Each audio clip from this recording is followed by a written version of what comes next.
تو اس سے پتہ چلتا ہے کہ اچھا خواب جو ہے، جو سچا خواب ہم جسے کہتے ہیں، وہ نبوت کا 46واں حصہ ہے۔ اور نبی صلی اللہ علیہ وسلم نے یہ بھی فرمایا کہ قرب قیامت میں مومن کا خواب سچے ہوں گے۔ تو نبوت کا 46واں حصہ ہے، اس کی بہت ساری تفسیریں کی گئی ہیں۔ جو مجھے زیادہ اچھی تفسیر لگتی ہے وہ یہ لگتی ہے کہ کیونکہ نبوت کا جو 100% نبوت ہے وہ تو جبریل وحی لے کر آتے ہیں، وہ 100% پکی چیز ہے۔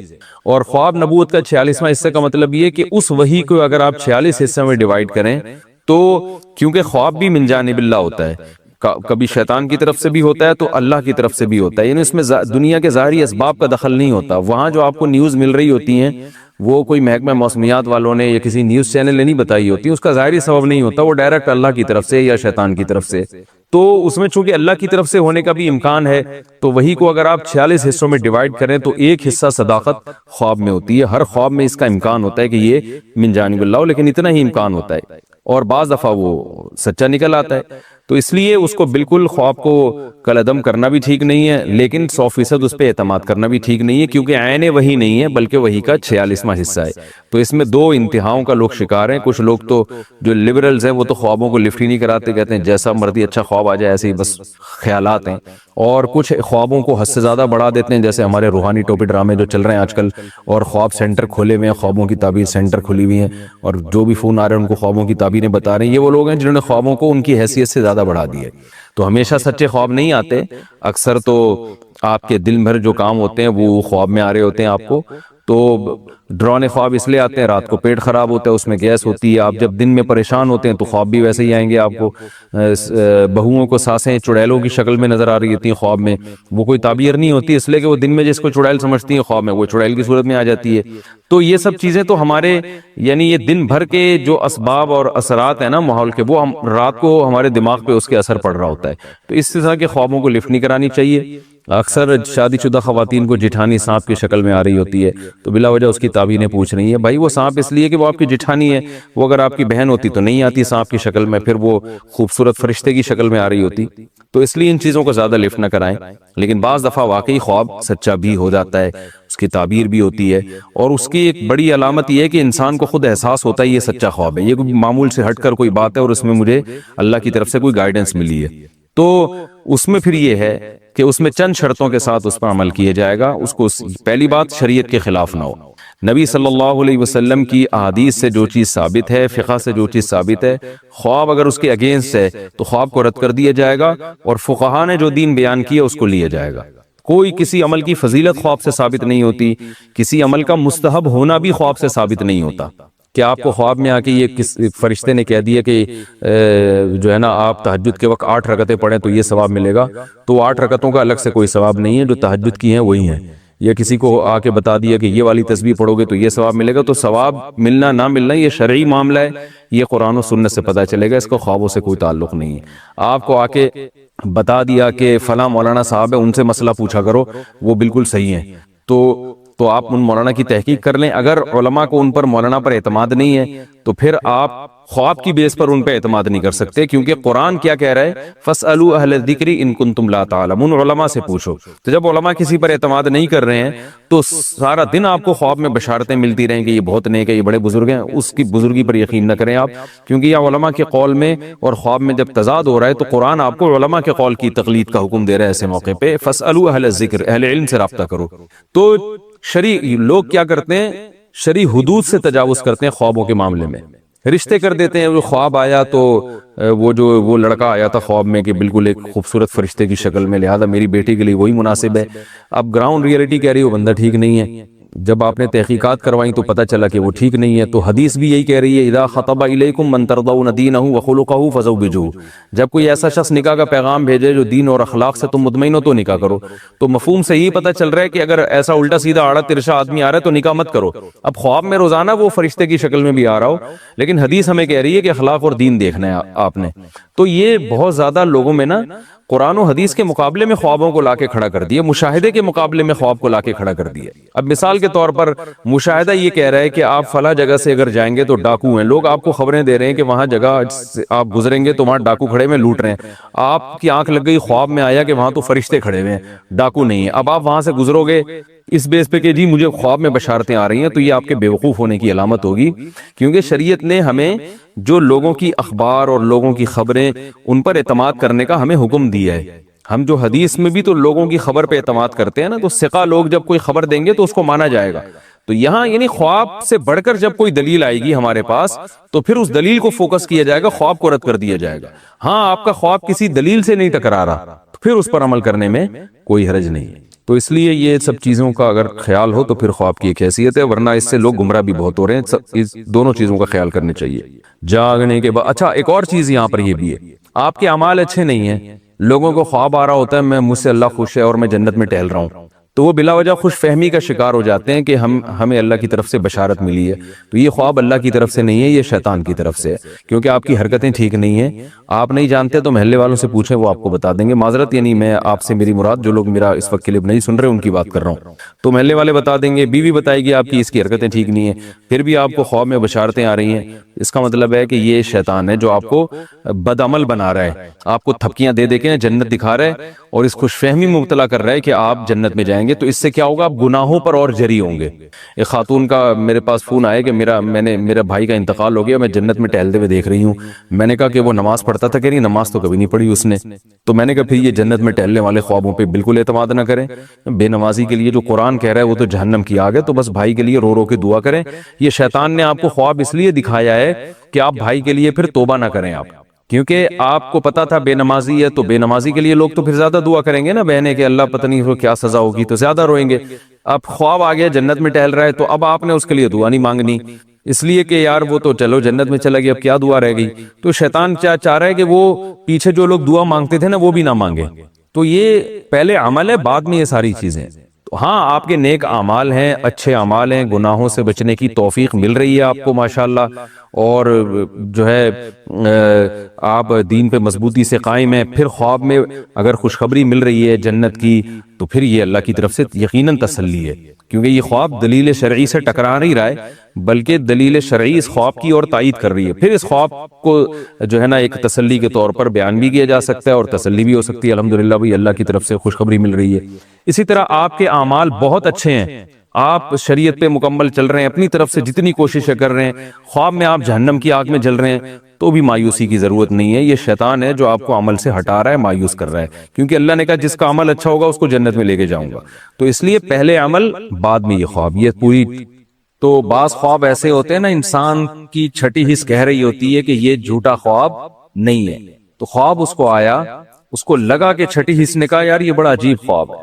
اس نے کیا کیا، اپنے سارے درباریوں کو جمع کیا اور کہا انی ارا سبع بقرات سمان، میں نے دیکھا 7 موٹی موٹی گائیں، یاکلہن سبع عجاف، انہیں 7 دبلی دبلی گائیں کھا رہی ہیں، وسبع سنبلات خضر، اور 7 ہرے خوشے جو گندم کے نہیں ہوتے ان کو 7 سوکھے خوشے کھا کے ختم کر رہے ہیں۔ یا ایھا الملأ افتونی فی رؤیایا، اے میرے درباریوں بڑے لوگوں میرے اس خواب کی تعبیر بتاؤ اگر تم تعبیر بتا سکتے ہو۔ انسان کی عادت ہے جو چیز نہیں آتی نا کم بخت کبھی منہ سے یہ نہیں پھوٹے گا کہ مجھے نہیں پتا۔ یہ بہت پڑھے لکھے ہونے کی علامت ہوتی ہے کہ آپ کو جو بات نہیں آتی آپ کہتے ہیں سر مجھے معلوم نہیں ہے۔ دنیا میں 100% چیزیں کسی کو بھی نہیں پتا ہوتی، لیکن بعض لوگوں کو شوق ہوتا ہے ہر فیلڈ میں ٹانگ اڑانے کا۔ حدیث کا علم بھی ان کے پاس ہے، فقہ کی علم بھی ان کے پاس ہے، میڈیکل سائنس بھی ان کے پاس ہے، انجینئرنگ کا علم بھی ان کے پاس ہے، جہاز اڑانا بھی یہ جانتے ہیں، سیاست پہ تبصرہ بھی یہ بہت اچھا کر سکتے ہیں، فوج سے بھی ان کے بڑے اچھے تعلقات ہیں، ایجنسی سے بھی ان کے بڑے اچھے تعلقات ہیں، اور بخاری کا بھی ان کو پتا ہے، مسلم کا بھی ان کو پتا ہے، تاریخ بھی ان کو پتا ہے، انہی کو سب کچھ پتا ہے، باقی دنیا میں سب گھاس کھا رہے ہیں۔ تو مارکیٹ میں یوٹیوب پہ اس قسم کی چیزیں ہول سیل کے حساب سے موجود ہیں۔ تو یہ جو درباری تھے نا بادشاہ کے محل میں، ان کو چاہیے تھا بول دیتے ایکسکیوز می سر ہمیں اس کی تعبیر معلوم، بولو نہیں ہے، بول دیتے سر پتہ نہیں کیا تعبیر ہے۔ لیکن کیا جب مجھے ایک دفعہ نا 2 سال پہلے ہمارے کسی دوست نے تعبیر پوچھی، میں تو تعبیریں بتاتا نہیں، ٹائم ہی نہیں ہے ہمارے پاس بھائی، اب وہ چپک گئے کہ یار مجھے تعبیر بتاؤ تعبیر بتاؤ۔ میں نے کہا بھائی میرا دماغ نہیں ہے ابھی، میں کدھر بیٹھ کے سوچوں کیا تعبیر ہے اس کی، ہمیں اپنے پتہ نہیں کتنے خواب آ رہے ہوتے ہیں، لیکن وہ تھے بھی بہت قریبی، پیچھے پڑ گئے۔ پھر میں نے سوچنا شروع کیا، مجھے کوئی تعبیر کھوپڑی میں نہیں آئی، میں نے ان کو کہہ دیا بھائی مجھے اس کی تعبیر معلوم نہیں ہے کسی اور سے پوچھو. ایک شعر سناؤں ذرا غور سے سنو, آگے آتا نہیں کسی اور سے سنو. ٹھیک ہے نا, یہ والا شعر ہم نے ان کو سنا دیا. وہ پھر چپک گئے, نہیں جی مجھے تعبیر بتاؤ. اب پتہ نہیں خواب کیا تھا. اللہ کی قدرت کے میں ایک دن چائے پی رہا ہوں اور مجھے اس خواب کی تعبیر دماغ میں آ گئی, اور ایسی خاندانی آئی کہ بالکل جو بھی سنتا وہ کہتا ہے یار ہٹو بچوں تعبیر ہے. تو میں نے ان کو خواب کی تعبیر بتائی اور وہ ان کے حالات پر بالکل فٹ آ رہی. تو بعض دفعہ انسان کے دماغ میں اللہ تعبیر ڈال دیتے ہیں, بعض دفعہ تعبیر نہیں ڈال. اکثر میں خواب بتاتا ہوں نا, ایک خاتون نے مجھے کہا کہ میں نے اپنے شوہر کو دیکھا گندے کپڑوں میں, گندے لباس میں. وہ خاتون اپنے شوہر کے خلاف یہ خواب مجھے سنانا چاہ رہی تھی کہ شوہر گندے کپڑوں میں, اس کا مطلب بندہ میلا ہے. یہ بندہ کیا ہے, کہتے ہیں نا میلا, اور اس کے بچے بھی ہوتے ہیں, لوگ کہتے ہیں میلے کا باپ, وہ اس کے ابا کو لوگ کہتے ہیں میلے کا باپ آ رہا ہے. ٹھیک ہے نا. تو میں نے اس خاتون سے کہا کہ مجھے اس کی تعبیر یہ معلوم ہوتی ہے کہ آپ ٹھیک نہیں ہو. وجہ اس کی ہے کہ شوہر کا لباس میلا, تو شوہر کا لباس تو بیوی ہے. قرآن کہتا ہے نا ہن لباس لکم وانتم لباس لہن, بیوی کا لباس شوہر ہے اور شوہر کا لباس کیا ہے, بیوی. تو اللہ نے آپ کو تنبیہ کی ہے کہ آپ ٹھیک ہو جاؤ. تو وہ پھر جب ان کی حالات سامنے آئے نا تو پتا چلا کہ واقعی عورت کا سلوک شوہر کے ساتھ ٹھیک نہیں تھا. بعض دفعہ اس کے برعکس بھی ہوتا ہے, میاں ٹھیک نہیں ہوتا, لیکن کبھی ایسا بھی ہو جاتا ہے, کہیں کہیں چیدہ چیدہ ایسے واقعات بھی مل جاتے ہیں کہ کہیں خاتون کا سلوک ٹھیک نہیں ہوتا. تو خواب کی تعبیر بعض دفعہ ذہن میں آتی ہے, بعض دفعہ نہیں آتی. جب نہیں آئے انسان بول دے بھائی مجھے معلوم نہیں, لیکن ان کو یہ توفیق نہیں ہوئی کہ منہ سے پھوٹ دیں کہ ہمیں معلوم نہیں ہے. ظاہر ہے بےزتی ہو جائے گی, تو بادشاہ کہے گا تم پھر ہو کیا, اتنے بڑے فنٹر کیوں بنے ہوئے. تو جواب میں کہنے لگے اضغاث احلام, بادشاہ سلامت یہ خواب نہیں ہے, پراگندہ خیالات ہیں. دن بھر حکومت کے کاموں میں آپ مصروف رہتے ہیں, بغاوتوں کو کچلنا, سلطنت کی حدود کو, ظاہر ہے ٹینشن میں آدمی کو جیسے ساس سانپ کی شکل میں اور جٹھانی چھپکلی کی شکل میں آ سکتی ہے, تو آپ کو بھی موٹی پتلی گائیں خواب میں کیا ہو رہی ہیں, آ رہی ہیں. وما نحن بتأویل الاحلام بعالمین, اور اس قسم کے جو الٹے الٹے خواب ہوتے ہیں نا, ان کی تعبیریں ہم نہیں جانتے. یہ تو خواب ہی نہیں ہے, تو یہ دماغ میں الٹ پٹانگ خیالات تھے جو گائے اور بھیڑ بن کے آ گئے. یہ والے خوابوں کی تعبیر ہم نہیں جانتے, وہ خاندانی خواب ہو تو سنائیں, ہم تعبیر بھی بتائیں. وقال الذی نجا منہما, جس کو نجات ملی تھی نا, جو بادشاہ کو شراب پلانے پر مامور تھا, اس کو ایک دم یاد آیا, ارے خواب کی تعبیر تو یوسف نے بتائی تھی اور بڑی صحیح تعبیر نکلی تھی. فوراً نمبر بنانے کے لیے بادشاہ سے کہنے لگا انا انبئکم بتأویلہ فارسلون, میں بتاؤں گا تعبیر, مجھے ایک بندہ معلوم ہے, اس کے پاس مجھے بھیجو. حالانکہ اب تک وہ بندہ اس کو یاد نہیں تھا, اب اپنا مفاد ہے نا تو بندہ بھی یاد آ گیا. پھر کیا کہتا ہے, یوسف ایھا الصدیق, یوسف اے دوست. بھائی اتنی گہری دوستی تھی تو بندے کو بھول کیوں گئے. مفاد میں انسان القاب بھی لگاتا ہے اور یاد بھی رکھتا ہے, جہاں مفاد ختم بھول جاتا ہے. یوسف ایھا الصدیق, یوسف اے میرے دوست, ام افتینا فی سبع بقرات سمان, ذرا فتویٰ دیں ہمیں, ذرا مسئلہ بتائیں, ذرا تعبیر بتائیں. 7 موٹی موٹی گائیں ہیں جو 7 دبلی گایوں کو کھا رہی ہیں, اور 7 ہرے خوشے سوکھے خوشوں کو کھا رہے ہیں. لعلی ارجع الی الناس, میں فوراً یہ تعبیر لے کے لوگوں کے پاس جاؤں گا, ان کو پتہ چل جائے گا. حضرت یوسف نے ایک لمحہ بھی توقف کیے بغیر فوراً تعبیر بتانا شروع کر دی. یہ معجزہ تھا ان کا. آج یوٹیوب پہ خوابوں کی تعبیروں کے نام پہ چینل بنے ہوئے ہیں, الو بنانے کے علاوہ کوئی کام نہیں کر رہے. خوب سمجھ لو. دیکھو جن دنیا میں جو بے روزگار ہوتا ہے نا, اس کو کوئی نہ کوئی ٹیکنیکل طریقہ چاہیے ہوتا ہے. جس آدمی کے پاس عزت کے صحیح راستے نہیں ہوتے تو کیا وہ بےزتی برداشت کر لے گا؟ تو وہ عزت کے دوسرے 2 نمبر راستے اختیار کر لیتا ہے. تو یوٹیوب پہ چینل بنا لیا, پھر پھینکتے رہتے ہیں وہاں بیٹھ کے, کبوتر نظر آیا تو یہ مطلب ہے, بلی نظر آئی تو یہ مطلب ہے, دودھ نظر آیا تو یہ مطلب ہے. پھینکتے رہتے ہیں, پھر لوگ ان سے رابطہ کرتے رہتے ہیں, یہ ادھر سے پھینک رہے ہیں ادھر سے لوگ. تو یہ آسان کام نہیں ہے. بعض دفعہ اللہ کسی کے دماغ میں ڈال دیتے ہیں, بعض دفعہ کرامت کے طور پہ کسی کو بتا دیتے ہیں, انبیاء کو معجزوں کے طور پہ بتا دیتے ہیں. تو یوسف علیہ السلام نے فرمایا تزرعون 7 سنین دعابا, بھئی اس کی تعبیر یہ ہے کہ تم لوگ 7 سال تک زراعت کرو گے اور خوب پیداوار ہوگی. مصر میں 7 سال تک ہیں تمہارے پاس.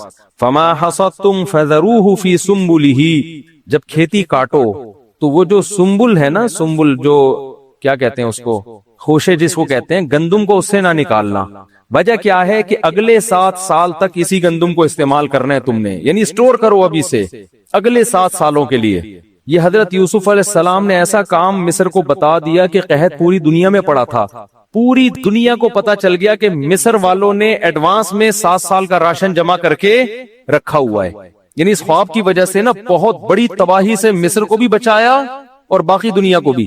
اور مصر کی جو گورنمنٹ تھی وہ معاشی لحاظ سے بہت اسٹیبل ہو گئی. وجہ اس کی یہ ہے کہ جب چینی مارکیٹ سے شارٹ ہو تو جس کے پاس چینی ہوگی وہ مالدار بنے گا کہ نہیں بنے گا.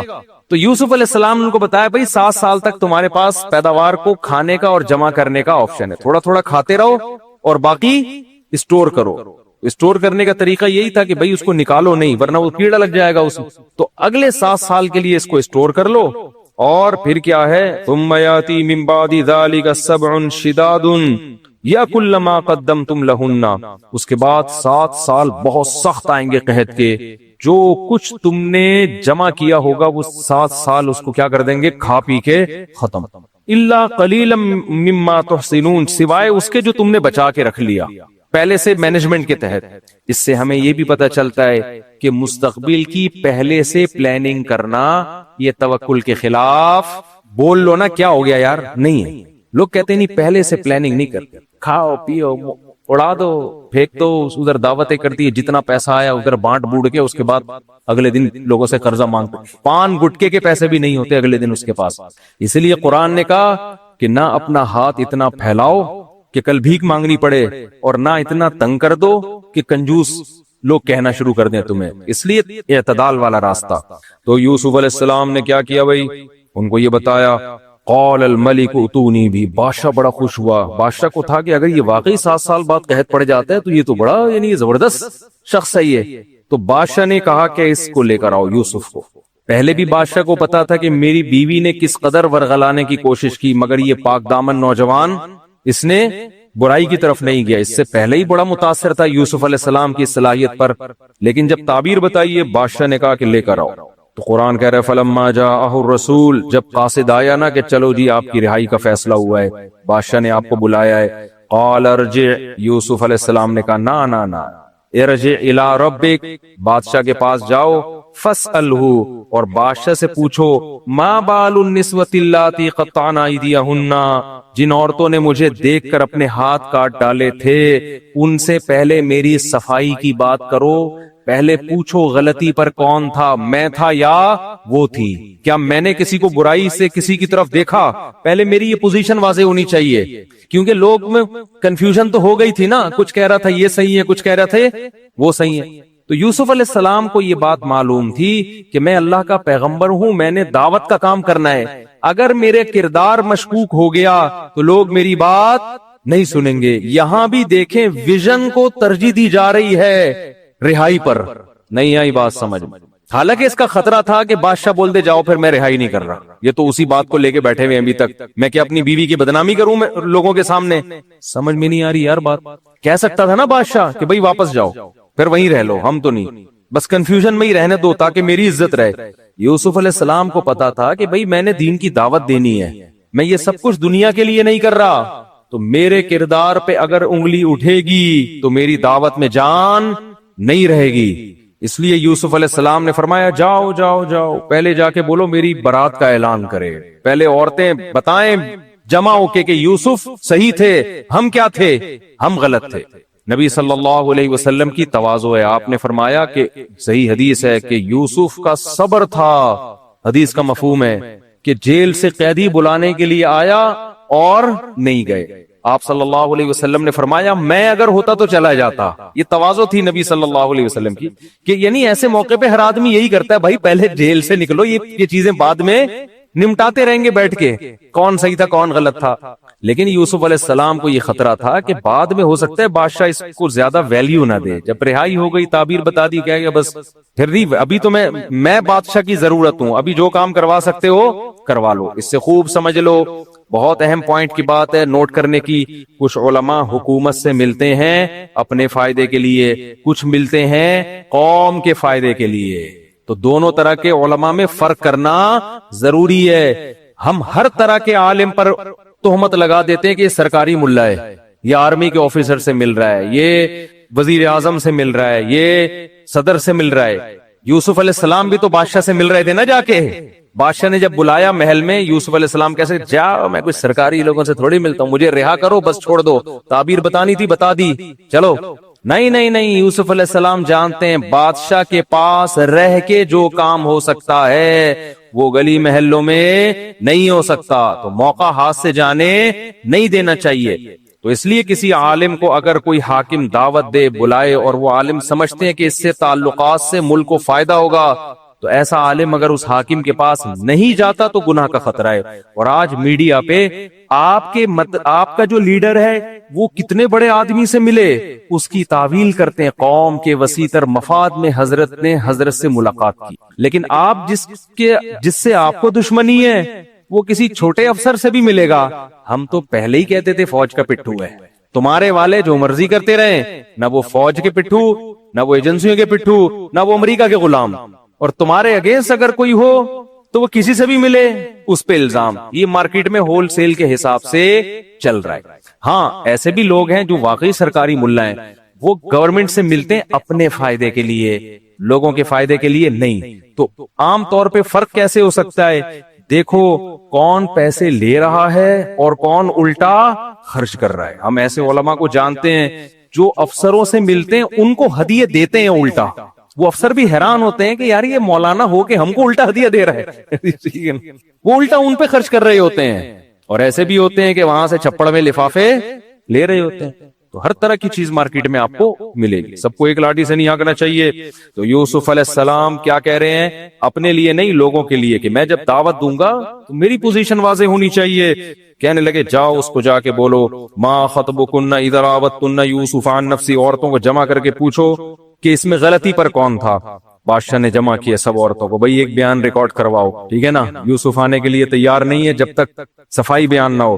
ان عورتوں نے کہا الآن حس الحق, بادشاہ کی بیوی زلیخا نے کہا اب اللہ نے حق کو واضح کر دیا ہے. ہم کتنے الزام لگائیں دوسرے پر, لیکن اللہ نے اس نوجوان کی پوزیشن کو صاف کرنا تھا. اب حق واضح ہو چکا ہے, اب ہم دو نمبری کریں گے کوئی فائدہ نہیں ہے. انا راوتہ عن نفسی, میں نے اس کو برائی کی دعوت دی تھی, انہ لمن الصادقین, وہ سچ بول رہا ہے, اس نے میری طرف گناہ کا ارادہ نہیں کیا. یوسف علیہ السلام نے اب اتنی اپنی پوزیشن واضح کروائی ہے تو اس میں تکبر کا عنصر ہو سکتا تھا نا, نہیں یہی بات سمجھ. بھائی ایک آدمی بار بار کہہ رہا ہے میں ٹھیک ہوں, میں ٹھیک ہوں, میں بالکل صحیح ہوں, میں بالکل صحیح ہوں, تو ہم کہتے ہیں نا بھائی تو کیا ہو گیا یار, اگر تو غلط کی ہے تو توبہ استغفار کر لے.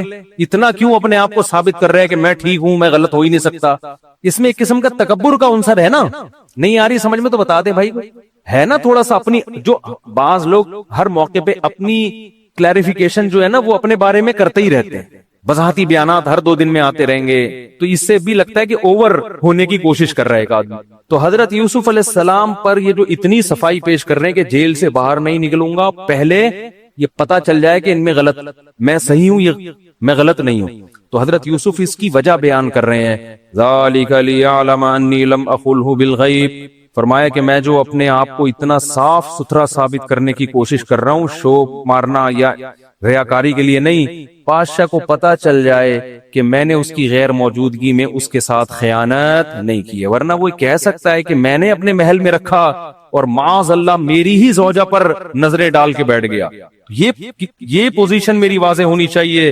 وَأَنَّ اللَّهَ لَا يَهْدِي كَيْدَ الْخَائِنِينَ, اور میں یہ بھی بتانا چاہتا ہوں لوگوں کو کہ جو خیانت کرنے والے ہوتے ہیں اللہ ان کی رہنمائی نہیں کرتا. کیونکہ اگر میں مشکوک مجھ پر الزام لگتے اور ترقی ملتی تو لوگ کہتے یار 2 نمبر ہو کے بھی بڑی ترقیاں مل سکتی ہیں. تو میں بتانا چاہتا ہوں کہ تقوی کے ساتھ جو کچھ ملتا ہے انجام متقیوں کا اچھا ہوتا ہے. لگے وما ابرئ نفسی، میں اپنے نفس کو بری نہیں کرتا کہ میرا نفس بڑا پاک دامن ہے، مجھ سے گناہ ہو ہی نہیں سکتا. نا ان النفس لامارۃ بالسوء، نفس کا تو کام ہی برائیوں کی دعوت دینا ہے. کتنی تواضع ہے، آپ دیکھو کتنی تواضع. اور آج ہم تھوڑی سی کوئی تعریف کر دے تو کیسا چوڑے میں آ جاتے ہیں، اپنی تعریف کی ویڈیو بنا کے یوٹیوب پہ خود ہی ڈال رہے ہوتے ہیں. میں بہت اچھا ہوں، میں نے یہ کیا، میں بہت اچھا. تو تواضع اللہ کو پسند ہے. یوسف علیہ السلام نے اپنی پاک دامنی بیان کی اور پھر کیا کہہ رہے ہیں وما ابرئ نفسی. بھائی میں یہ نہیں کہہ رہا میں اچھا ہوں، انسان کی جو اندر کی میں ہے وہ تو برائی ہی کی دعوت دیتی ہے. الا ما رحم ربی، ہاں جس پر میرا رب رحم کر دے. تو یہ میرے رب نے مجھ پر رحم کیا تھا کہ مجھے برائی سے بچا لیا. گویا میں اچھا نہیں ہوں، اللہ اچھا ہے جس نے مجھے بچا لیا. سمجھ میں آ رہی ہے کہ نہیں آ رہی؟ آج ہمارے والد صاحب ایک بڑی اچھی بات کیا کرتے تھے کہ آج ایک آدمی اگر تھوڑا سا ذکر اذکار شروع کرتے نا، تھوڑا سا تہجد میں رونے کی توفیق مل جائے تو اس کو اپنے بارے میں یہ وہم ہونے لگتا ہے کہ امام مہدی میں ہی، کہ جو آخر وقت میں امام مہدی آئیں گے نا شاید یہ کون ہے، چانسز ہیں کہ شاید میں ہی. کیونکہ اتنا نیک آج کل مارکیٹ میں ہوتا نہیں ہے تہجد پڑھ کے رو رہا ہے. کبھی آنسو آ جائے نا تو انسان یہ سمجھ رکھتا ہے. اور ایسا ہوا بھی. ہمارے والد صاحب نے بتایا مسجد میں ایک بندہ بیٹھا رہتا تھا، صبح شام ذکر کرتا تھا. کہتے ایک دن میرے پاس آیا، میرے والد صاحب کا نام تھا مسعود صاحب. کہنے لگا حافظ مسعود صاحب ایک بات کرنی ہے آپ سے. میرے والد صاحب کہتے ہیں، میں نے کہا جی بتاؤ بیٹا. کہنے لگے چھپ کے نا چھاؤں میں لے جا کے کہنے لگا مجھے لگ رہا ہے کہ شاید امام مہدی میں ہی. تو والد صاحب کہتے ہیں میں نے اس سے کہا بیٹا یہ بات مجھے بتائیے، میرے علاوہ کسی اور کو نہیں بتا. وہ بھروسہ نہیں ہے کوئی بندہ پیل کتنا چلائے. یہ تو میں اپنی طرف سے الفاظ استعمال کر رہا ہوں، کوئی مار مور نہ دے. کہہ رہے ہیں اس کو میں نے سیدھا کر لیا تو انسان کا بچہ بن گیا. ورنہ ہوتا کیا ہے، آدمی کہتا ہے چل تو امام مہدی اور میں تیرا اسسٹنٹ، ٹھیک ہے نا، مل کے دکان چلاتے ہیں. وقال الملک اتونی بہ استخلص لنفسی. جب بادشاہ نے یہ باتیں سنی ہے نا یوسف علیہ السلام کی، پاک دامن بھی ہیں اور شو بھی نہیں مار رہے، یہ کہہ رہے ہیں کہ یہ میرا کمال نہیں ہے، کس کا کمال ہے؟ اللہ. حالانکہ ایسے موقع پہ تو انسان کتنا کوشش کرتا ہے نا آگے نکلنے کی. بادشاہ تھا ذہین آدمی. ذہین آدمی کیا کرتا ہے، تھوڑی دیر میں آبزرو کر لیتا ہے کہ اس آدمی کی شخصیت میں وزن کتنا ہے. بعض لوگ بہت بول رہے ہوتے ہیں میں یوں، آدمی کو اندازہ ہو جاتا ہے یہ باتوں کا پھینکو ہے اور کچھ بھی نہیں ہے. تو یہ جو لوگ کہتے ہیں نا کہ تقریر سے، بیان سے لوگ آبزرو کر لیتے ہیں کسی کی بات چیت سے، یہ حقیقت ہے. جن میں آبزرو کرنے کی صلاحیت ہوتی ہے نا وہ بندے کو 10-15 منٹ میں جانچ لیتے ہیں کہ اس کا وزن کتنا ہے. بادشاہ کو اندازہ ہو گیا بھائی یہ معمولی نہیں ہے، یہ بہت زیادہ اچھے اخلاق کے حامل ہیں اور بڑے ذہین ہیں. لہذا بادشاہ نے کہا صرف رہائی نہیں ملے گی، ایتونی بھی، ان کو لے کر آؤ، استخلصہ لنفسی، میں ان کو اپنا مشیر خاص بناؤں گا.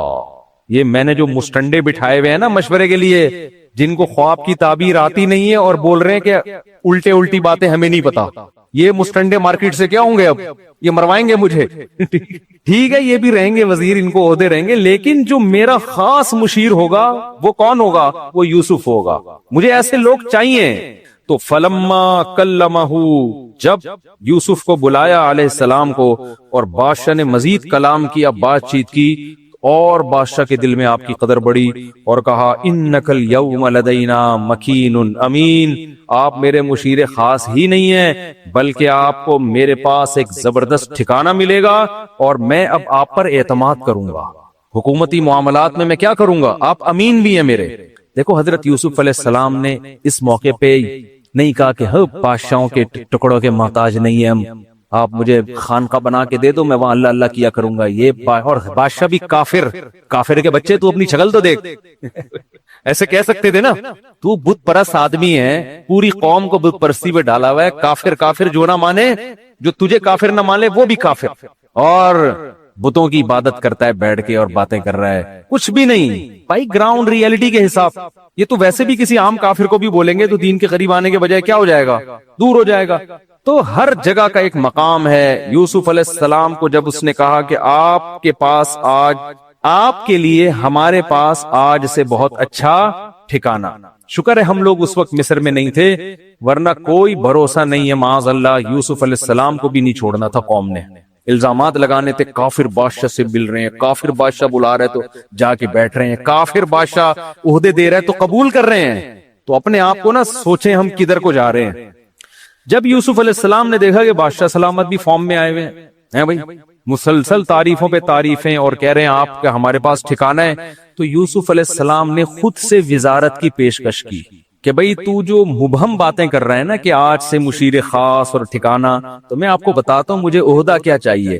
یوسف علیہ السلام اصل میں جانتے تھے کہ فیوچر میں جب قحط پڑے گا تو آپ کو پتا ہے جب ملک کی معیشت ڈاؤن ہو، بارشیں بند، پیداوار زیرو ہو جائے، تو سب سے زیادہ ویلیو وزیر معیشت کی ہوتی ہے. کیا خیال ہے بھائی؟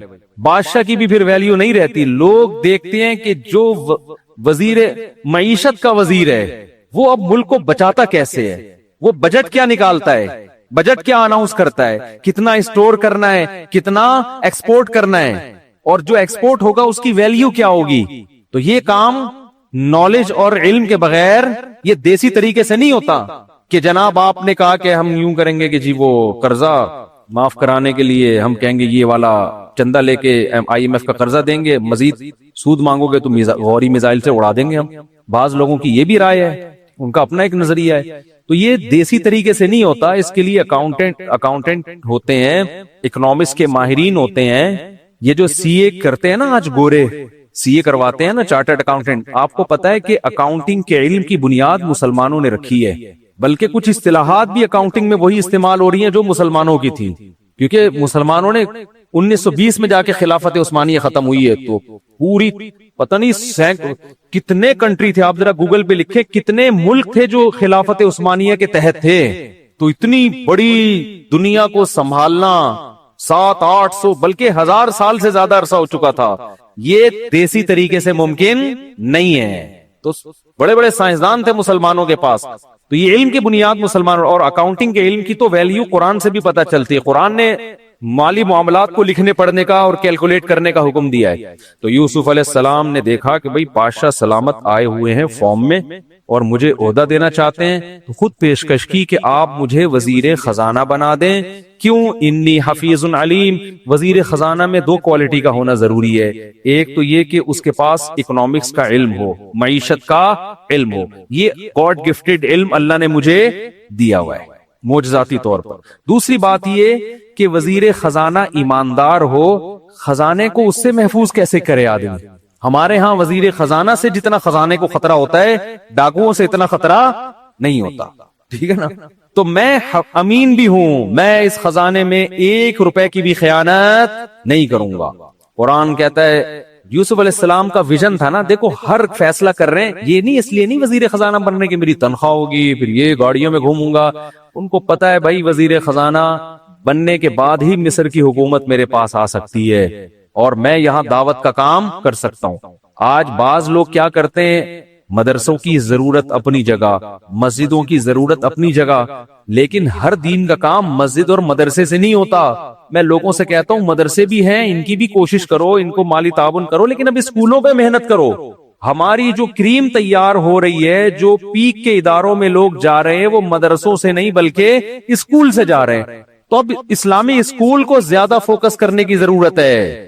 ایسے اچھے اسکول بناؤ کہ تعلیم بہت معیاری ہو اور ماحول ان کا اسلامی ہو. وہاں سے جب بچے نکل کے جائیں تو اچھے اچھے عہدوں پہ جائیں، کیونکہ بہت سارے کام عہدوں سے ہوتے ہیں، ہر کام مولوی بننے سے نہیں ہوتا. مولویوں کی ضرورت اپنی جگہ ہے، لیکن ضرورت اچھے سائنسدانوں کی بھی ہے، اچھے فوجیوں کی بھی ہے، اچھے ججوں کی بھی ہے. اگر صرف مولویوں کے پاس ہی دین ہوگا تو آپ دیکھ لو نا، ادھر مولوی فتویٰ دے رہے ہیں کہ خلا کلعدم ہے، جج کیا کہہ رہے ہیں؟ خلا ہو گیا. لوگ سن کس کی رہے ہیں؟ ججوں کی سن رہے ہیں. اتنے کیسز ہر ہفتے عدالتی خلا کے وہ عورتیں خلا لے کے شادیاں کر رہی ہیں، وہ زنا ہو رہا ہے، وہ نکاح تھوڑی ہے. طلاق کا اختیار تو قرآن میں صاف طور پر ہے کہ جج کے پاس نہیں ہے، شوہر کے پاس ہے. مگر دے مار 4.5 ڈگریوں پہ ڈگریاں جا رہی ہیں خلا کی. تو اگر ججز جب تک دین کا علم رکھنے والے نہیں ہوں گے، اسمبلیوں میں لوگ دین کا علم رکھنے والے نہیں پہنچیں گے، اس وقت تک ملک میں صحیح معنوں میں تبدیلی نہیں ہو سکتی۔ تو جلدی سے چلتا ہوں میں آگے۔ یوسف علیہ السلام نے کہا مجھے آپ وزیر خزانہ بنا دیں۔ اس سے پتہ چلتا ہے کہ وزیر بننے کی کوشش کرنا، آرمی میں اچھا آفیسر بننے کی کوشش کرنا، کسی اچھے عہدے تک جانے کی کوشش کرنا، یہ دنیا پرست ہونے کی علامت نہیں ہے۔ ہاں، ویژن آپ کا اچھا ہونا چاہیے۔ سمجھتے ہو گے نہیں سمجھتے؟ ہمارے یہاں دیکھ لو، جو دین پہ چلتا ہے سب سے بڑا مکھنچو وہی ہوتا ہے، گھر میں پڑا رہتا ہے۔ ایک صاحب نے کہا کہ میں روزہ رکھ کے فجر کے بعد سوتا ہوں، ظہر میں اٹھ کے ظہر پڑھ کے پھر سو جاتا ہوں، عصر میں اٹھ کے عصر پڑھ کے پھر سو کے افطار کرتا ہوں، میرا روزہ تو نہیں خراب ہوگا؟ تو روزہ تو ہو گیا آپ کا، کہ بھوکے پیاسے تو رہ لیے آپ، لیکن یہ کوئی لائف سٹائل ہے یار؟ یہ کیا کرے گا بندہ دنیا میں بیٹھ؟ اچھا بھائی خیر، تو وَكَذَلِكَ مَكَّنَّا لِيُوسُفَ فِي الْأَرْضِ، قرآن کہتا ہے اس طرح ہم نے یوسف کو زمین میں ٹھکانہ دے دیا، يَتَبَوَّأُ مِنْهَا حَيْثُ يَشَاءُ، اور ایسی پاورفل حکومت آ گئی کہ مصر میں جہاں چاہے ٹھکانہ بنائیں، پورا مصر ان کے کنٹرول میں آ گیا۔ نُصِيبُ بِرَحْمَتِنَا مَن نَّشَاءُ، ہم جس کو چاہتے ہیں اپنی رحمت پہنچاتے ہیں، وَلَا نُضِيعُ أَجْرَ الْمُحْسِنِينَ، جو سب سے بہترین آیت کہ ہم اچھے عمل کرنے والوں کے اجر کو ضائع نہیں کرتے۔ کیا مطلب؟ آپ اچھا کر رہے ہو سکتا ہے ابھی آپ کے ساتھ خراب ہو، لیکن رزلٹ آپ کے حق میں ہوگا۔ سمجھتے ہو؟ وَلَأَجْرُ الْآخِرَةِ خَيْرٌ، اللہ فرماتے ہیں تو دنیا کا اجر ہے، آخرت کا اس سے بھی بہتر ہے۔ اب کیا ہوا کہ 7 سال گزر گئے اور مصر میں اور مصر کے قریب قریب کے علاقوں میں قحط پڑ گیا۔ کہتے ہیں میں نے سنا تھا کہ نافرمان کی روح بہت مشکل سے نکلتی ہے اور جو نیک لوگ ہوتے ہیں ان کی روح آسانی سے نکلتی ہے۔ تو میں تو جب گیا یورپ میں تو میں نے بہت سے گوروں کو بڑے آرام سے مرتے ہوئے دیکھا اور بہت سے نیک لوگوں کو بڑی مشکل سے مرتے ہوئے دیکھا۔ تو یہ کیا ہے؟ تو کہہ رہے مجھے تو اسلام کے بارے میں اشکالات شروع ہو گئے۔ میں نے کہا آپ نے جن سے یہ تقریر سنی ہے نا کہ نیک لوگ کی روح آرام سے نکلتی ہے، بروں کی مشکل سے نکلتی ہے، انہوں نے آدھی بات بتائی ہے، پوری نہیں بتائی۔ میں نے کہا یہ تو صحابہ کے دور میں نے کہا اگر آپ حدیثیں پڑھ لیتے ایک آیت سے کبھی تھوڑی مسئلہ حل ہوتا ہے۔ آپ کسی کی ایک بات لے رہے ہیں، دوسرے موقع پہ جو اس نے تشریح کی ہے وہ آپ نہیں لے رہے۔ میں نے کہا معاذ اللہ، اگر کسی کی کوئی موت کی کسی کو بہت تکلیف ہو رہی ہے، یہ اس معاذ اللہ اس کے برے ہونے کی علامت ہے، تو یہ تو پھر کفر ہے۔ احادیث میں آتا ہے کہ آپ صلی اللہ علیہ وسلم کو موت کی تکلیف دوسروں سے زیادہ ہوئی ہے۔ آپ صلی اللہ علیہ وسلم فرمایا اوعکو کما یوعکو رجلان منکم، مجھے بخار میں اتنی تکلیف ہوتی ہے جتنی تم میں سے 2 آدمیوں کو ہوتی ہے۔ آپ پر جب بیماری آتی تھی نا، آپ کو تکلیف دوسروں سے زیادہ ہوتی تھی۔ اور امی عائشہ رضی اللہ تعالی عنہا فرماتی ہیں کہ نبی صلی اللہ علیہ وسلم کا سر مبارک میری گود میں تھا جب آپ کی روح نکلی ہے، اور آپ کی جو میں نے موت کی تکلیف دیکھی ہے، جس شدت میں آپ جس تکلیف میں تھے، اس کے بعد مجھے کسی کی موت کی جو آسانی سے کوئی دنیا سے گیا ہو نا، اس کے مرنے پر مجھے کبھی رشک نہیں آیا۔ رشک کا کیا مطلب؟ کہ بھئی یہ اتنی آسانی سے چلا گیا تو اس کا مطلب یہ زیادہ اچھا تھا، اور معاذ اللہ آپ صلی اللہ علیہ وسلم کے اعمال کم تھے، تو یہ تو ممکن نہیں ہے نا۔ کہتے ہیں مجھے کبھی کسی پہ رشک نہیں آیا کہ آرام سے مر گیا تو بہت نیک ہوگا، ٹھیک ہے نا؟ بہت مشکل ہے سمجھانا۔ امی عائشہ فرماتی ہیں کہ یعنی امی عائشہ کی حدیث کا مفہوم بیان کر رہا ہوں کہ نبی صلی اللہ علیہ وسلم کی موت کے وقت جو تکلیف کی حالت تھی، اس کو جب سے میں نے دیکھا ہے، تو امی عائشہ کی بات کا خلاصہ یہ ہے کہ اب اگر میں کسی کو دیکھتی ہوں نا کہ آرام سے روح نکل رہی ہے، یعنی آرام سے مر رہا ہے، دنیا سے جا رہا ہے، تو مجھے اس پہ رش نہیں آتا کیونکہ بہت نیک ہوگا۔ کیا مطلب؟ اس کا نیک عمل سے تعلق بولتے کیوں نہیں ہے؟ لیکن ہمارے ہاں سارا مدار کس پر ہے؟ مرنے کے بعد شکل کیسی ہے اس کی؟ آڑا ترشا ہو گیا تو جہنم میں جا رہا ہے اس کا مطلب۔ اور اگر مرا ہوا ہے، دانت کھلے میں، ایسا لگ رہا ہے مسکرا رہا ہے، سیدھا کہاں جا رہا ہے؟ او بھائی، اگر خدا نخواستہ کوئی لکوے کا مریض تھا، کوئی فالج کا مریض تھا، وہ تو مرے گا تو اس کا تو بیچارے کا ہوگا تھوڑا سا چہرہ بھی ٹیڑھا ہو سکتا ہے، کچھ بھی ہو سکتا ہے، نیک لوگوں کا بھی ہو سکتا ہے۔ تو مدار کس پر ہے؟ اعمال پر۔ اور نیک لوگوں کو بعض دفعہ موت کے وقت ڈبل تکلیف دی جاتی ہے۔ ایک تو اس لیے دی جاتی ہے، یا تو اس لیے کہ کوئی گناہ ان کا باقی رہ گیا ہوتا ہے۔ اللہ کیا کہتے ہیں؟ بھائی قبر میں جانے سے پہلے اس کو ہمارے پاس دھلا کے لے کے آؤ، صاف ستھرا ہو کے۔ اب ہمارے پاس آ رہا ہے تو اب ہم نہیں چاہتے کہ اس کے گناہوں کی گٹری ہو، اس کو پاک صاف کر کے لے۔ میں نے بڑے بڑے بزرگ دیکھے جن کو آخری وقت میں بہت مصیبت میں گزری، یعنی زندگی کے آخری ایام، بیٹیوں کی ٹینشن، کسی بیٹی کو طلاق ہو گئی، وہ گھر آ گئی، کوئی اور مسئلہ ہو گیا تو بڑی ٹینشن میں آخری وقت، لیکن وہ زبان سے کیا کہتے تھے؟ شکر. کیا شاید اللہ تعالیٰ ہمارے گناہوں کو معاف کرنا چاہتے. اولاد کی حدیث میں آتا ہے کہ انسان کو اس کی گھر والی کی طرف سے، اس کی اولاد کی طرف سے، اس کے جسم کی طرف سے تکلیفیں پہنچتی رہتی ہیں اور اس کے گناہ معاف ہوتے رہتے ہیں حتی لقی اللہ طاہرا مطہرا، جب اللہ کے پاس آتا ہے نیٹ کلین، بالکل گناہوں سے پاک صاف ہو گیا. لیکن یہ تکلیف ہوتی ہے جس میں صبر کی توفیق بھی ملتی ہے، کیونکہ اللہ دے رہا ہے نا تکلیف، اور اللہ سزا کے طور پہ نہیں بلکہ کفارے کے طور پہ، تاکہ ہمارے پاس آئے تو صاف ستھرا ہو گئے. تو اس تکلیف میں پھر صبر کی توفیق، اس لیے علماء کہتے ہیں جس تکلیف میں صبر کی توفیق مل رہی ہے سمجھ لو یہ رحمت ہے. یہ کیا ہے؟ رحمت. یہ اللہ آپ کو بنانا چاہ رہا ہے کچھ. اب لوگ کہتے ہیں یہ والی تکلیف کیوں، وہ والی کیوں نہیں آئی، یہ تو بہت زیادہ ہو گئی. تو بھئی اللہ سے کوئی نہیں لڑ سکتا، وہ جو دے رہا ہے وہ اس پہ صبر کرو. اسی کو کہتے ہیں تقدیر پر رضا، جو اللہ نے مقدر کیا ہے اب اس میں کیا ہے، کوشش کریں گے اللہ سے عافیت مانگے، اے اللہ ہمیں تکلیفیں نہیں چاہیے، ہم تو ویسے ہی کمزور ہیں، ایسا نہ ہو تکلیف میں اور ہی نافرمانی پہ نہ آ جائے، ہمیں تو خوشیوں بھری زندگی چاہیے، اور اللہ ان خوشیوں میں شکر کی توفیق دے کے گناہ معاف کر دے. ٹھیک ہے نا؟ جیسے لوگ حکیم کے پاس جاتے ہیں، حکیم صاحب کے پاس دو طریقے ہوتے ہیں علاج کے. ایک طریقہ تو یہ کہ بھائی یہ کڑوی گولی ہے، 2-3 کھاؤ گے فٹ فاٹ ہو جاؤ گے، اس میں یہ بھی پرہیز، یہ بھی پرہیز، یہ بھی پرہیز. اور ایک طریقہ ہوتا ہے بھائی دودھ جلیبی کھاؤ، علاج لمبا ہو جائے گا لیکن وہ دوا میں کیا ہے، دودھ جلیبی. تو آپ کہتے ہو بھائی یہ دودھ جلیبی والا مجھے دے دو، ٹھیک ہے لمبا علاج کروا لوں گا، فائدہ دیر سے ہوگا، لیکن میں یہ کریلے کا جوس نہیں پی سکتا. تو ہم نالائق لوگ ہیں، شکر سے بھی انسان کے ترقی ہوتی ہے. تو اللہ سے یہ مانگنا چاہیے اللہ ہمیں نعمتیں دے، تکلیفوں سے بچا اور شکر کی توفیق دے تاکہ ہمارے درجات بلند ہو. تو شکر کے بھی تو بڑے فضائل ہیں نا. تو مانگنے تو کیونکہ عبدیت اور غلامی کا تقاضا یہ ہے کہ اللہ سے عافیت مانگی جائے، لیکن اللہ تکلیف دے دے تو اس پہ صبر. تو ہمارے نبی صلی اللہ علیہ وسلم کو یا تو اس لیے تکلیف ہوتی ہے گناہ معاف، یا اس لیے کہ درجات بلند.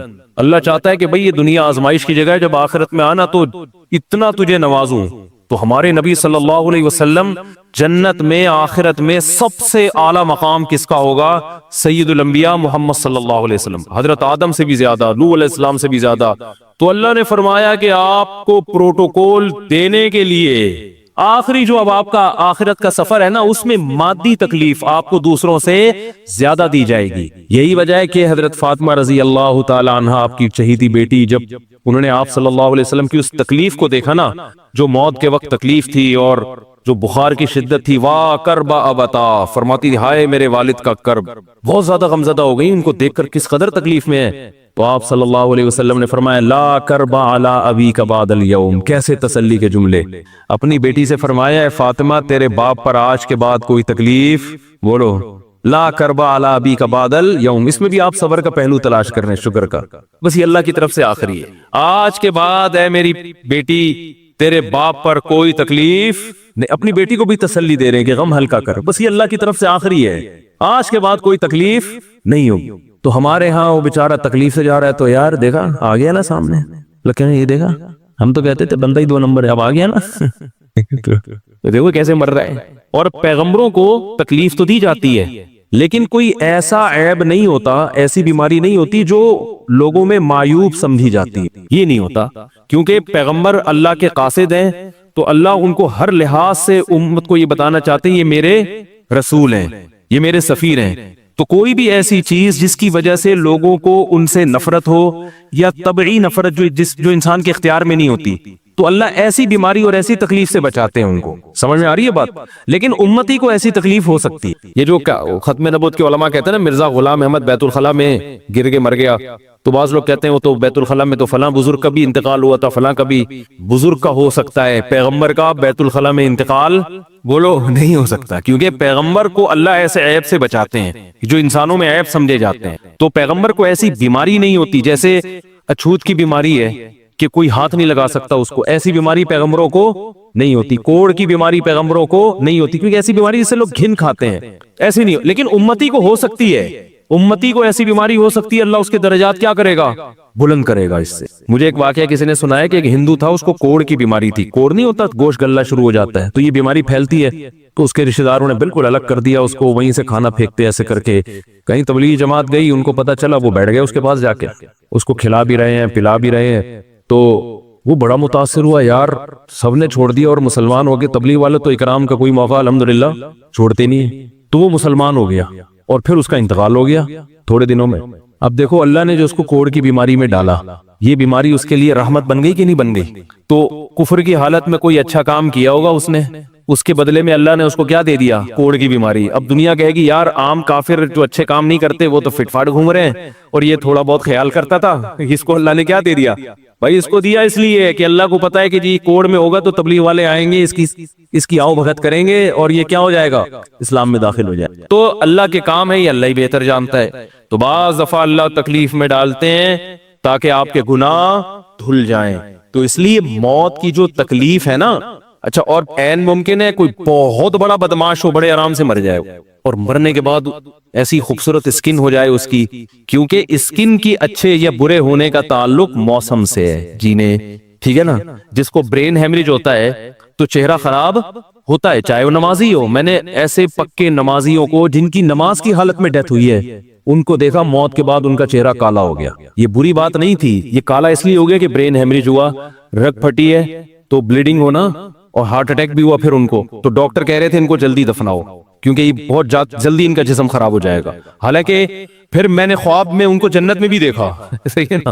تو خام خمانہ لوگوں نے یہ چیزیں بنائی ہوئی۔ تبھی میت کو چھپانے کا حکم ہے، کیونکہ اکرام کرنا ہے نا، تو چہرہ مرنے کے بعد بگڑنا شروع ہوتا ہے۔ یہ ہر ایک کا ہوگا، چاہے نیک ہو چاہے برا، تبھی تو حکم ہے کہ اس کو جلدی دفن کرو، کیونکہ اس کی توہین ہے اب لوگوں کے سامنے رکھنا۔ اور ہمارے یہاں کیا ہو رہا ہے؟ باقاعدہ مردوں کے ساتھ سیلفیاں چل رہی ہیں، ناک میں روئیاں ٹھوسی ہوئی ہیں اور ویڈیو بن رہی ہے اور زیارت ہو رہی ہے، لائن لگ لگ کے پبلک دیکھ کے جا رہی ہے۔ کیا جاہلانہ رسم ہے یار، کیا جاہلانہ۔ میت میں اور دلہن میں فرق ہونا چاہیے۔ دلہن کی منہ دکھائی ہوتی ہے، وہ محلے پڑوس کی عورتیں آتی ہیں، بھئی دلہن آئی ہے، بیوٹی پارلر سے کے دیکھ رہی ہیں، تو مردے اور دلہن میں اتنا تو فرق کرو، مردے کی بھی رونمائی ہو رہی ہے، تو یہ غلط رسم ہے۔ انتقال ہو گیا فوراً چہرے پہ کپڑا۔ ہاں جو اس کے بہت قریبی لوگ ہیں، قریبی لوگ ایسا ہوتے ہیں کہ اگر وہ بدبو آ بھی رہی ہو، چہرہ بگڑ بھی جائے، ان کو نفرت نہیں ہوتی۔ بیٹے کو اپنے باپ سے نفرت نہیں ہوگی، چاہے جیسا بھی ہو، چہرہ جیسا بھی بگڑ جائے، وہ کہے گا یار میرا اس کا رشتہ خوبصورتی کی بیس پہ تھوڑی ہے۔ لیکن اجنبی لوگ جب اس کو دیکھیں گے تو چہرے کے بارے میں تبصرے بھی کریں گے۔ اور ایک صاحب کا انتقال ہوا، میں نے کہا جلدی دفناؤ، چہرہ نہ دکھاؤ، تو انہوں نے کہا لوگ کہیں گے یار لگتا ہے کوئی چہرہ بگڑ گیا اس لیے چھپا رہے ہیں۔ میں نے کہا اب تو اور چھپانا چاہیے، اس لیے کہ جس کا بگڑ جائے اس کو تو چھپائیں گے تو پھر لوگ یقیناً کہیں گے بگڑا ہوا چہرہ ہے، تو اس رسم ہی کو ختم کر دینا چاہیے۔ انتقال ہوا فوراً چہرے پہ کپڑا۔ ہاں بیوی دیکھ سکتی ہے اپنے شوہر کو، یا بیٹے ہیں یا اس طرح جو بھائی بہن ہیں قریبی، وہ دیکھ لیں، باقی پبلک سے چھپا کے اس کو فوراً کیا کرو؟ دفن۔ اب تو قبر میں جا کے بھی دکھا رہے ہوتے ہیں۔ یہ اجمیوں کی گندی رسم ہے، بری رسم ہے۔ گندی کا لفظ میں نے تھوڑا سا زیادہ سخت استعمال کیا، لیکن مجھے اس سے زیادہ ہلکا لگ نہیں رہا کوئی لفظ۔ عرب میں ایسا نہیں ہوتا۔ سعودی عرب میں جو ہے نا، عرب لوگ بہت سی چیزوں میں ابھی بھی اسلام کے بہت قریب ہیں، بڑے خاندان۔ ہم لوگ چونکہ ہندوؤں کے ساتھ زیادہ رہے ہیں نا انڈیا میں، تو بہت سی چیزیں ہم نے وہاں سے کیا لی ہیں جو مذہبی لوگوں میں بھی آئی ہیں۔ عرب میں یہ سسٹم نہیں ملے گا آپ کو۔ عرب میں جب تک زندہ ہے احترام، ادب، تمیز۔ انتقال ہو گیا فوراً سے پہلے دفنایا، قبر پہ تختی بھی نہیں لگاتے۔ وہ جب جائز ہے تختی لگانا، لیکن وہ بھی نہیں لگاتے، کہہ رہے اب اس کو تختیوں کی ضرورت نہیں ہے، اب دعاؤں کی ضرورت ہے۔ دعائیں ہوتی رہتی ہیں ابا کے لیے، صدقات و خیرات کرتے ہیں، تب ایسا صدقے کرتے ہیں عرب کہ آپ کی سوچ ہوگی۔ ایسی سخاوت ہے عربوں میں، اپنے ابا کے لیے اپنی اماں کے لیے دعائیں کرتے ہیں۔ وہ میں نے بتایا نا ایک واقعہ میں نے بہت پہلے سنایا تھا، جدہ میں کسی کے ہاں ٹھہرا ہوا تھا، سعودی عرب میں، پاکستانی تھے وہ کسی عرب کے ساتھ 30 سال سے ملازمت کر رہے تھے۔ عربوں کا نا آپ کو ایک پہلو دکھایا جاتا ہے میڈیا پہ، جو اچھا پہلو ہے وہ نہیں دکھایا جاتا، اور اسلام کی وجہ سے ان میں خوبی ہیں وہ نہیں دکھایا جاتا۔ تو ایک عرب شیخ تھا جس کی ہاں یہ ملازم۔ دوسرا عرب کا جو اصل کلچر آپ کو ملے گا گاؤں دیہاتوں میں، شہروں میں تو پتہ نہیں کون کون آگے آباد ہوا ہے، اس میں اچھے بھی ہیں برے بھی ہیں۔ کہہ رہے میں نے دیکھا کہ وہ ایک عرب شیخ اپنی فیکٹری سے نکلا، میں تو ایک بھیکاری آیا، اس نے اللہ کے نام پہ کچھ مانگا، اس کے پاس پتہ نہیں تنخواہ بانٹنے نکل رہا تھا کیا نکل رہا تھا، اس کے پاس بہت سارے پیسے تھے ریال، تو اس نے اس کو بھیکاری کو دے دیے۔ بھیکاری کو جیسے دیے، بھیکاری نے، اچھا یہ عرب بھی 80 سال کا بڈھا، تو اس بھیکاری نے اس کے عربی کے ماں باپ کو دعائیں دینا شروع کر دی دل سے نا۔ وہ پاکستانی تھا، وہ ہوشیار، دعائیں دی، اللہ کرے تمہارے ابا کی مغفرت ہو جائے، اللہ کرے، تو وہ عرب کو اتنا اچھا لگا اس نے اور دے دی۔ پھر وہ شروع ہو گیا اللہ کرے تمہارے ابا وہ پھر اور دیتی، کہہ رہے ہیں اتنے پیسے اس بھکاری کو دے دیے. میں نے کہا یار یہ تو لاکھوں پتی بن گیا ہے، سارے پیسے ختم ہو گئے اس کے پاس، اور وہ گھنا دعائیں دیتا جا رہا ہے. وہ جو گھنا تھا نا وہ کیا کر رہا ہے، وہ بھی گھنا بن کے طبیعت سے دعائیں دے رہا ہے. وہ رونا بھی آ جاتا ہے پاکستانیوں کو، آپ کو پتا ہے. تو کہہ رہے وہ چلا گیا، پیسے ختم ہو گئے. سربی نے کہا اگر یہ میرے پاس اور بھی پیسے ہوتے نا، یہ دعائیں دیتا رہتا میں پیسے. بعض ایسے جذبات ہو جاتے ہیں نا انسان کے کہ اس کو لگتا ہے کہ شاید یہ دعا قبول ہو رہی ہے، بعض دفعہ ایسی کیفیات آ جاتی ہیں انسان کے اوپر. تو وہ پاکستانی تھے جنہوں نے مجھے واقعہ سنا، کہہ رہے ہیں یار ان کے اندر کوئی ان کے قریب رہے نا تو بعض چیزیں ان میں بڑی خاندانی. عربوں میں ماں باپ کا بہت احترام ہے، بہت. جتنے کسٹمر کے ساتھ بدتمیز ہوتے ہیں نا، باپ اور ماں کے ساتھ اتنے ہی اچھا سلوک کرتے ہیں. ایسا نہیں ہے جیسے زبان چلا دی اور یہ کر دیا. باپ بیٹھا ہوگا سب چپ کر کے آرام سے بیٹھے ہوں گے کہ باپ یہ بول بیٹا رہا ہے. ہمارے یہاں بیٹا باپ لگ میں تو لوگوں سے پوچھتا ہوں یہ پہلے کیوں، کہ مجھے ایسا لگ رہا ہے آپ کا بچہ آپ سے پہلے پیدا ہو گیا، یعنی وہ باپ بنا ہوا ہوتا ہے. ٹھیک ہے نا، باتیں ایسے کر رہا ہوتا ہے کہ جو بیٹا ہے وہ باپ لگ رہا ہے، جو باپ ہے وہ بیٹا لگ رہا ہے. تو خیر کہاں سے کہاں بات چلی گئی، کیا بات کر رہا تھا. ارے یار یہ تو موضوع کو کوئی پکڑ کے رکھے، یہ بہت بڑی جاہل پیر کی بات تو میں نے شروع کی تھی، شیطان ہوا وغیرہ سب ہو گیا. ہاں یہ بات چل رہی تھی کہ موت کی تکلیف اگر کسی کو ہوتی ہے، میں یہ بتا رہا تھا کہ اسلام کی باتیں اللاجیکل بات اسلام نہیں کرتا. ہاں مذہبی لوگ بعض دفعہ ایسی باتیں کر کے لوگوں کو بیوقوف بنا دیتے ہیں، قرآن کی آیتوں کی غلط تفسیر کر لیتے ہیں کہ بھئی وہ اتنی تکلیف سے مرا اس کا مطلب وہ جہنم میں جائے گا، وہ نیک آرام سے مر گیا. تو قرآن و سنت سے ملتا ہے کہ نیک لوگوں کو موت کی تکلیف بہت دفعہ ہوتی ہے، زیادہ بہت دفعہ نہیں بھی ہوتی. اب یہ نہیں کہ کوئی آرام سے مر گیا تو آپ کہیں سیدھا جہنم میں گیا، اس کو تو تکلیف ہی نہیں ہوئی، یہ بھی ضروری نہیں ہے. ٹھیک ہے، اس کو بولے یہ اللہ کی رحمت ہے، اچھا گمان رکھنا چاہیے نا کہ بھئی یہ اللہ نے پہلے ہی دھلا دیا اس کو. تو یہ جو موت کی تکلیف جس جو قرآن میں آتا ہے نا کہ برے لوگوں کو موت کی تکلیف ہوتی ہے، وہ روح نکلنے کی ہے، کہ جب عالم برزخ کی طرف روح جاتی ہے اور اس کو برزخ کی چیزیں نظر آنا شروع ہوتی ہیں تو پھر روح چاہتی نہیں ہے کہ میں جسم سے جدا ہوں، لیکن فرشتے اس کو کھینچ کے نکالتے ہیں. تو یہ عالم برزخ کی چیز ہے، اس کا اس مادی زندگی سے تعلق نہیں ہے. مادی زندگی میں تو کسی کے یہاں گولی مارو گے نا، ٹھا کر کے گئی نکل گئی مر گیا، اور کسی کو کیما بنا کے مارو گے تڑپا تڑپا کے تو تڑپ تڑپ کے مرے گا. وہ مادی زندگی میں کسی کو آگ میں پھینکو گے تو جل کے مرے گا، چاہے نیک آدمی ہو. اور کسی کی گردن اڑاؤ گے تلوار سے تو 1 منٹ میں کیا ہو گیا، ختم. لیکن جو اس کی روح نکل رہی ہے، خدا کے پاس جا رہی ہے، وہ منظر نافرمان کا بہت ہی بھیانک ہوتا ہے. اور نیک آدمی کی روح ایسے پرواز کرتی ہے، وہ اس کی تکلیف ہے. اور اس پہ میں ایک واقعہ بھی سنا چکا ہوں، دوبارہ نہیں سناؤں گا، کہ کیسے دنیا میں بھی اس کے مشاہدات ہوئے ہیں لوگوں کو، کہ کیسے ان کو آخرت کی چیزیں نظر آنا شروع ہو گئی اور وہ باتیں کر رہے ہیں، باقاعدہ بتا رہے ہیں فروح و ریحان و جنت نعیم. جو قرآن میں آتا ہے نا فرشتے آتے ہیں اس کی روح قبض کرتے ہیں، تو وہ بعض دفعہ اللہ دنیا میں بھی دکھا دیتے ہیں.